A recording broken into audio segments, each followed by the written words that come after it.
Hi guys, and welcome to D&DGaming. In review this time around is supernatural third-person shooter Control. Reviewing the game with me is my brother Dale. Hi guys, welcome back to the channel. Control is an action-adventure game developed by Remedy Entertainment and published by 505 Games. The game was released in August 2019 for Microsoft Windows, PlayStation 4 and Xbox One, with releases on further platforms in 2020 and 2021. Two expansions are also available which add further gameplay. The outline of the story is that a corruptive presence has invaded the Federal Bureau of Control, a secretive government organisation. You have to fight your way through deep and unpredictable environments against an ominous enemy. Containment against this threat has failed. Humanity is at stake. Will you regain control?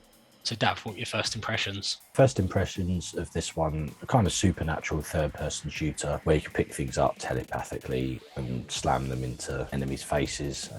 Not uncommon in a lot of supernatural style adventure games now, I guess. Yeah, I was quite looking forward to playing this one, as the reviews I'd seen were generally pretty positive. Yeah, for me, I felt like first impressions, kind of X-Files kind of feel to the game with this secretive government organisation and the supernatural elements. I hadn't looked into the game at all before playing it, but funny enough, within about 20 minutes of playing, it quickly made me think of Alan Wake. And on reflection, I'm not even sure why, whether it's like the camera angle, there's something about it. And I played Alan Wake a few years ago, and then turns out it's the same developer, Remedy Entertainment, and there is a kind of connection later in the game between those two games. Whilst I mostly enjoyed the Alan Wake games as well, the frustrations I had with that quickly became evident with this as well, which I'll talk about later on. What were your general thoughts following your playthrough? Yeah, so following playthrough, I was actually really quite disappointed with this. It had some good aspects, and where it stood out, it really stood out, but I felt there were too many elements that were frustrating in this game. And I'll go on to explain the good and the, I think, glaringly bad shortly. Yeah, so you have that kind of slow introduction to the story. There's very little initial background as to who you are and why you're there. As with a lot of games, that's slowly introduced, and you find out, your purpose within the game. And the same with the weapons, gradually introduced, to the weapons and different abilities.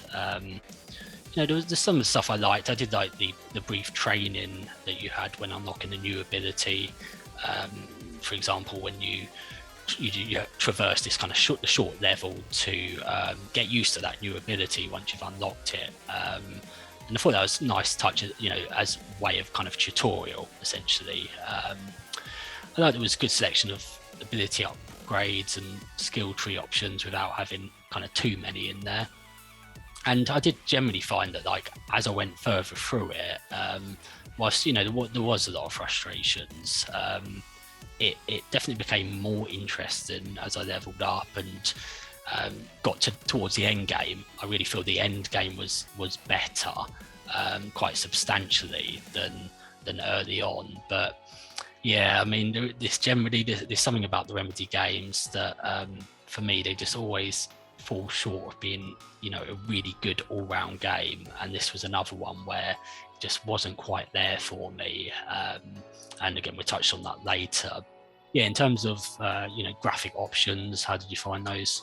So in terms of graphic options, yeah, it's a really good array of graphic settings to choose from, and it can be run with DirectX 11 or DirectX 12, and you can really adapt the settings to maximize the performance on your machine. Yeah, you've got the full range of graphic options, including the ray tracing and the NVIDIA DLSS if you've got an RTX graphics card, that is.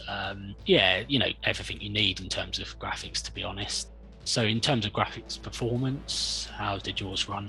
We'll put our PC specs up on screen as usual, but for me, I was running on medium settings generally, and it ran well on my PC with no noticeable frame drops. I tested it running on high and it ran okay, but as my GTX 1080 is getting on a bit now in comparison with the new RTX cards, during the scenes where there was a lot of enemies or lots going on, it did stutter a little, so I dialed it back for optimum performance really. Also, not running an RTX card meant that I couldn't take advantage of the ray tracing, and this was, I believe, one of the first games on the market with the ability to take advantage of ray tracing graphics technology. The graphics themselves are really, really good. I can't fault it on this front. The texture details and the lighting of the game are just stunning.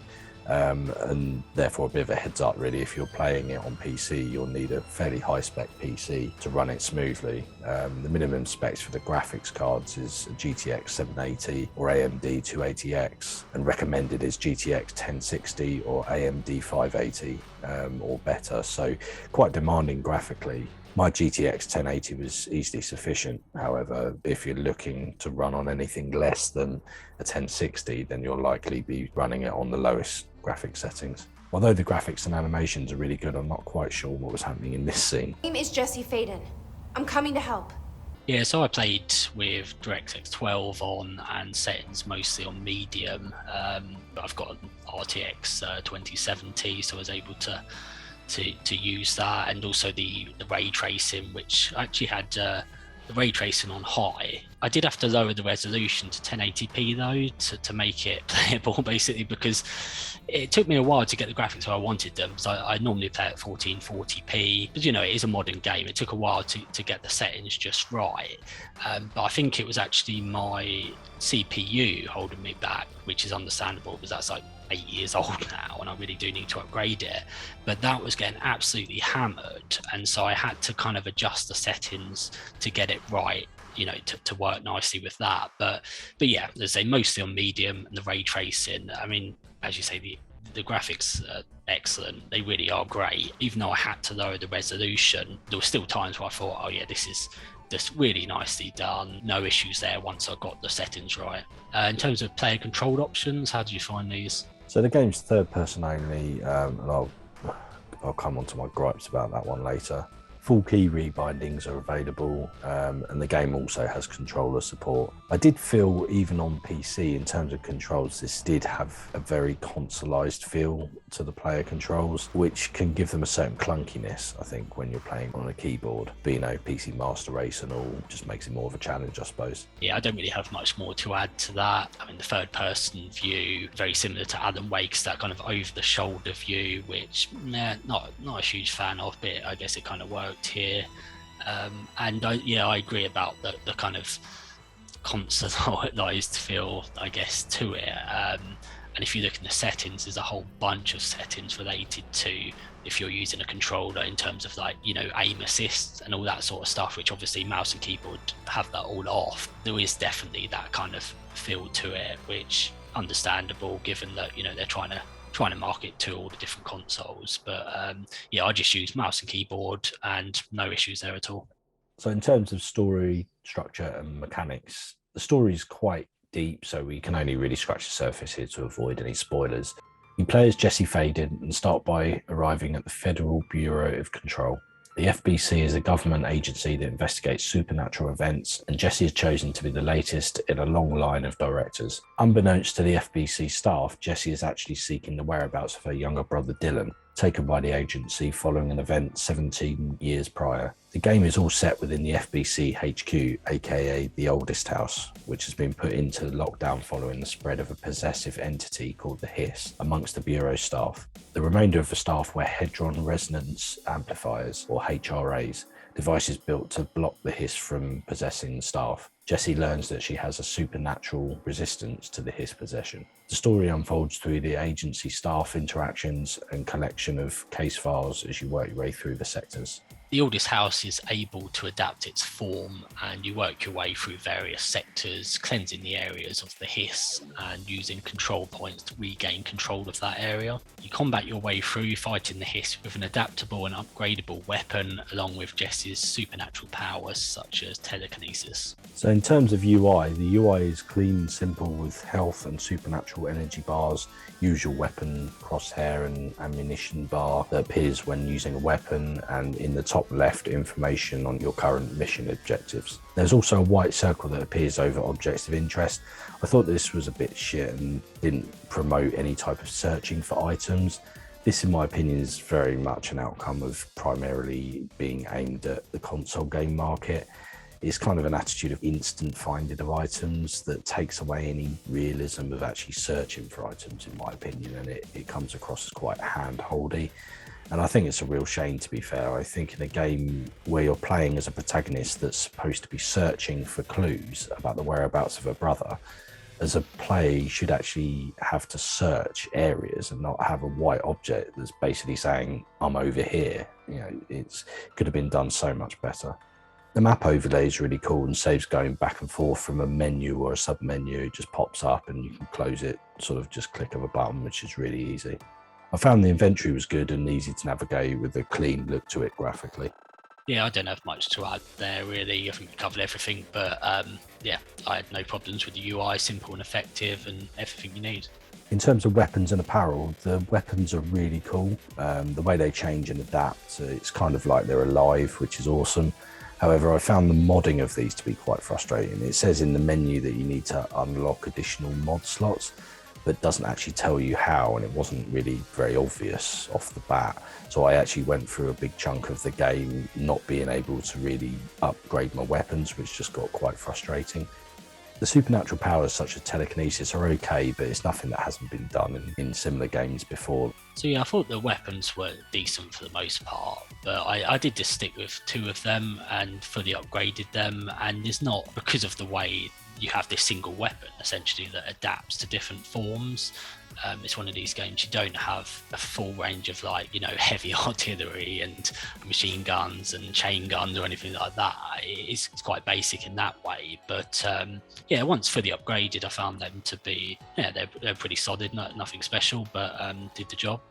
And yeah, like you say, the kind of telekinesis, that's a big part of the gameplay. It's almost like some of the armors, some of the enemies are armored, so you have to reduce their armor with the telekinesis, throwing stuff at them and then shooting them with a gun. So there's kind of the 2 parts to the fighting mechanics, but it worked well for the most part. There is the option to change outfits, but these are purely cosmetic, and you know, as Dav just mentioned, like with the weapon mod, it wasn't really clear how to unlock these additional outfits. There's only one place in the building that you can actually change the outfit, in the central area.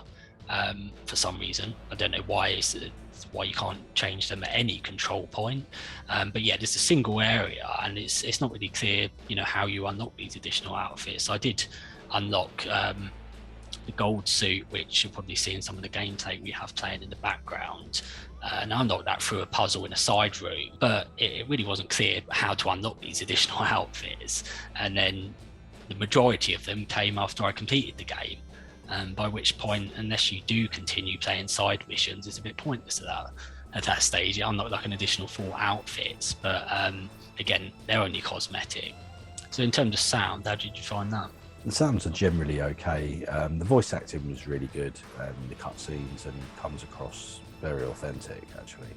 Mä kyllä sanon perkele suoraan, that this house has a vermin problem, a bad one. They've already messed up the cooling pumps and the power generators of a power plant, perkele, and the pensioner inside. The noise of the possessed staff that are floating around in the air everywhere gets really annoying though.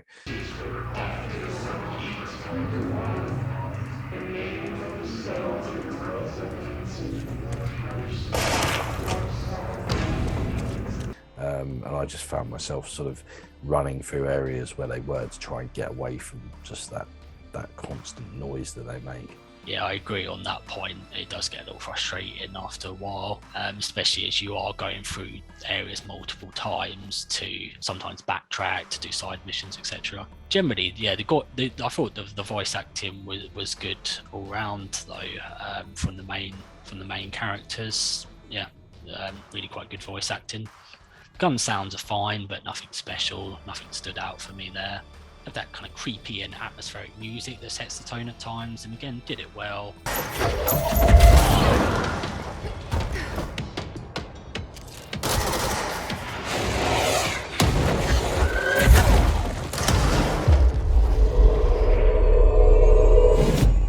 It didn't stand out positive or negative really. It kind of did the job atmospherically. The enemy noise generally gets a little frustrating at times. Some of the enemies have this really high-pitched screaming, kind of wears you down after a while, especially as sometimes, you know, you walk into these rooms and there's just you can spend a couple of minutes because there's sometimes huge amounts of enemies that you have to go through. A couple of sections later on in the game where music kicks in, and where that did, I thought that worked really well actually, but there's actually very few of those sections, so I think perhaps they could have used music in the game a bit more, to be honest. So did you find any bugs or glitches? No bugs that I noticed. I didn't have any glitches, and it ran really well with my graphics settings on medium, as we were mentioning earlier, and okay-ish when I notched them up to high. So I did have one very minor bug, I guess you could call it. It's really not an issue, and I'm not going to mark it down because of it, but we'll put a clip on the screen now. Yeah, you see this kind of trolley thing got stuck around me for a few seconds, and yeah, it was quite funny actually, and I realised that just by using the option to kind of shoot forward, it cleared it out of the way. Actually, now that you mention that, I do remember doing that actually, right at the beginning of the game. Mine was a bit later on actually, but yeah, I'll put the clip up, so I did get a clip of it. I had a similar thing, and I think I've seen it in other game reviewers' videos of that bit as well. So I think it's quite common. I did notice an issue with Alt and Tab actually. So because of the way we do these game reviews, I like to make notes as I'm going through, and to do that I normally Alt and Tab out to type out the notes in a Word document. And I noticed with this, I did it, and then I'll come back in and the game was like lagging quite badly, to the point where it became almost unplayable, until I actually had to fully restart the game and come back into it. I did actually eventually realise what the issue was, which was basically I was alt tabbing out, then when I came back into it, it was resetting the resolution to 1440p every time. So then I was having to manually set it back to 1080. So that was a bit of a frustration. Not sure why. I know sometimes this is caused, you can do Alt and Enter to force it back to full screen. So I tried that, but there was no consistency with making that work either. So a little bit frustrating there, but once I realised what it was, I could work around it. On that same point, I did have multiple crashes to desktop early on whilst trying to find the right settings, because obviously, you know, as with most games, it to some extent it works out what hardware you've got and sets them by default kind of accordingly, and it did do that, but it obviously set my resolution to 1440p, and with like ray tracing on and all the rest of it, it was just hammering it. So it to the point where I had a couple of crashed desktops, but once I got that resolved, no issues going forward. So to sum up, things I liked about the game: graphics are awesome, some of the best I've seen. Really good mix of environments, the corporate areas, maintenance areas, they all blended really well together to make the environment quite believable, and the way it adapts and the building shifts is a real sort of novel touch. I think that worked really well within the game. Fairly good variety of enemies and bosses to fight as well. Yeah, really excellent graphics if you've got a decent system to run it, that is. Again, some of the best I've seen in recent times. I really like the destructible environments that are done very well, where literally pretty much everything is destructible. You can be hiding behind cover, and after a matter of time, that's going to get like shot away or blown away by the enemy, and you've got stuff flying about everywhere. And it's one of those games where, because of the nature of being able to use the abilities, you can literally grab pretty much everything that's lying about. And yeah, I thought really well done given the level of graphics detail. I really like the paranatural abilities, as they call them in the game. They're great fun, especially later game you get the levitation, and that was just, that's really good. And yeah, that leads to really good combat as well, you know, with the different abilities that you can use. And yeah, really quite different actually. I really like the parts of the story involving the FBC generally and its role as a government organisation, you know, this kind of secretive role that they play, that kind of have these notes lying about that talk about the different events that have happened and how they cover it up. And yeah, I feel they really created this kind of whole organisation. They've done it really well, you know, it's quite believable in a way, besides the supernatural stuff, that is. So in terms of things I didn't like or found annoying, generally I don't like third-person games, and this game kind of cemented my reason and demonstrated it perfectly. The back of her fucking head gets in the way when you use the zoomed in view while shooting, like all the time. Why would anyone want to play a game where you're technically inside a floating camera whilst the protagonist is running around in front of you going pew pew pew instead of the first person view where you actually really feel like you are the protagonist and you're actually there? I really feel they should have developed this for PC in first person and then provided a third person view as an option. And I think that would have been way better. I found the game too similar in its gameplay mechanics to every other sort of supernatural or paranatural, as they called it in the game, shooter that's come before it. Yeah, I mean, yeah, the weapons are cool, but it's just kind of pew, pew, pew, telekinesis, slam in the face, pew, pew, pew. I didn't really feel there was anything new here. It was quite fun at times, but and it was along with a good storyline, but I do think they could have done something a bit more unique with some of the gameplay. The AI enemies weren't that great. They just run around quite aimlessly sometimes, and even sometimes they just run basically straight past you. The HRAs that the agency staff wear, I thought looked really shit and broke immersion for me, especially in the cutscenes. Considering this is a futuristic, supernatural, investigative agency, you would think that the game developers could have come up with something better than a chess piece bowl, for want of a better word, that looked like I could eat my morning cereal out of, attached with a red wire to a kid's walkie-talkie on the person's shoulder and attached to the body with multiple aeroplane seatbelts. The height of futuristic technology there. Seriously, I thought it looked really bad though, and just looked a bit stupid. Another thing that annoyed me was no health regen. The only way you can regain your health in the game is from coloured lights that are dropped by enemies. I really didn't like this, as it kind of created a headless chicken effect where you'd be mid-fight, your health would get really low, so you'd find yourself running around trying to find little lights that an enemy's dropped where you've killed them. I just feel this could have been done so much better in other ways. For example, a supernatural ability that's sort of initiated like the telekinesis that uses a bit of energy, but it regains your health. That way you're not kind of running around looking at the floor for little lights, which just felt a bit shit in my opinion. Yeah, in terms of things I didn't like, there was lots of reading of document if you want the full picture of the story and the bureau, and all the kind of smaller elements of the story. Whilst they might not be vital, for the game as a whole, sometimes I certainly want to, really immerse myself in the game. And if there's stuff to read, I want to read it. But in this case, there was so much and a lot of, frankly, useless information. It might be fine in an RPG or something, but it often ruins the pace with this type of game, where it's like an action adventure. But yeah, I felt it kind of, they had too much to read, and it just got a bit too much at times. So I really didn't like the poor checkpoint system, which it's one of these ones where it pushes you back in the level kind of too far at times. So, I cannot stress how frustrating this could be at times. What's wrong with having a checkpoint system where, you just, if you're in the middle of a bigger fight or something, you die, you start back at, the beginning of that fight.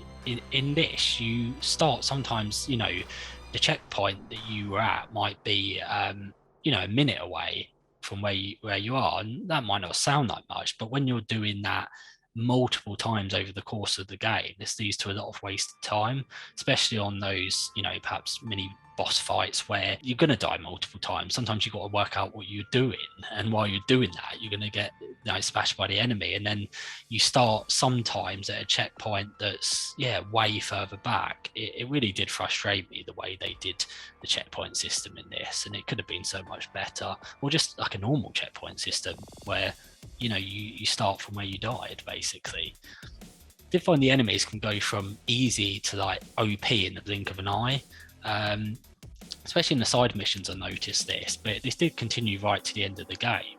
There's times where you feel like you can, especially once you've leveled up a bit, you can basically one-shot some of the enemies. Then others were just like, literally you're throwing everything at them, and it's just, just way too overpowered. And there was kind of not enough consistency with this, I found. One thing that really frustrated me is that some enemies spawn over and over again at the main locations, and this was really frustrating when you only want to, say, go through a particular section to do a side mission or find some collectibles. But even if you've gone through that twice already, that particular area of the building, they will still respawn randomly. Sometimes they don't, sometimes they do, but most of the time they do. And you're like, oh, I've already done this, I've already killed this group of enemies, I only want to get through to get to this area, and yet you've got to kill them all over again. And again, that just led to a lot of wasted time, over the course of the game. There were some very weird facial animations at times. I think, Dav already mentioned this earlier, but they look really quite derpy at points. And I was just like, what is going on? Is this the settings that I've got? Like, they just went all cross-eyed, and like you can't work out if they're looking at you. It was funny, but really strange facial animations. I wasn't a fan of the internal monologue of the main character. There's quite a few sections where you're talking to NPCs, and she does this kind of internal monologue thing that is feeding you what you can already deduce yourself. I don't think it was necessary. I'm gonna tell her why I'm here. I'll risk it.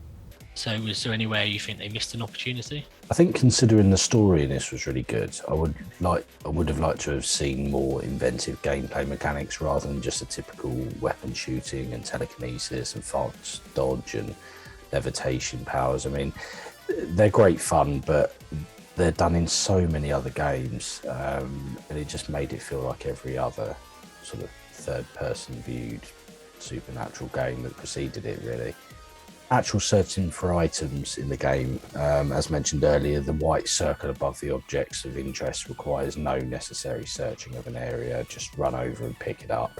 I know it keeps up the pace of the game, but I think when you have a story about unraveling clues and things, and she's actually trying to find out information about what happened to her brother, then I think they could have implemented a mechanic to search the areas or search room for clues when the area is cleansed. So you'd sort of get to the checkpoint, cleanse the area, and then it would be kind of like a little side mission or submission that you could sort of have a look around the area and find the clues, find the sort of bits of information to piece the story together and piece together what happened. So I think that was quite a big oversight really here.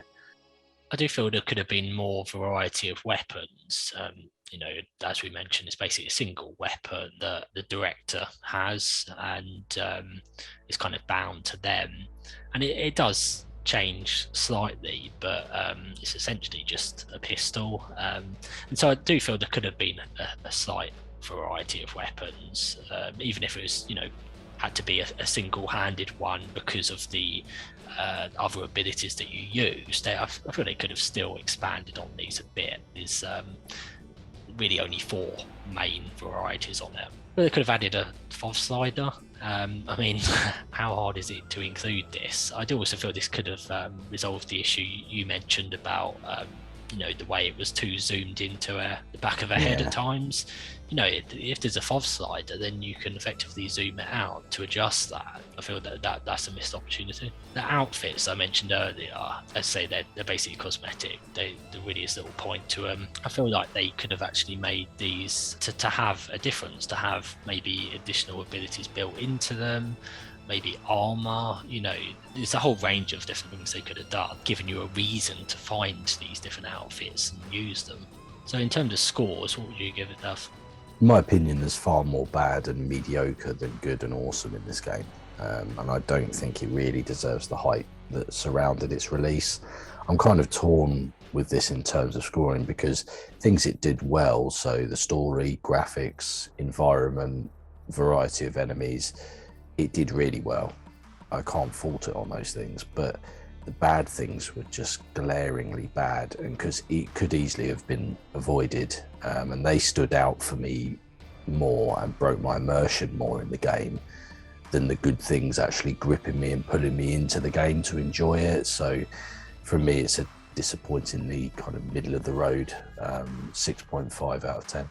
So for me, this was a game, excellent graphics, you know, solid gameplay mechanics, but ultimately let down with too many frustrations that could easily have been resolved. And so I'm going to give this a 7.5 out of 10.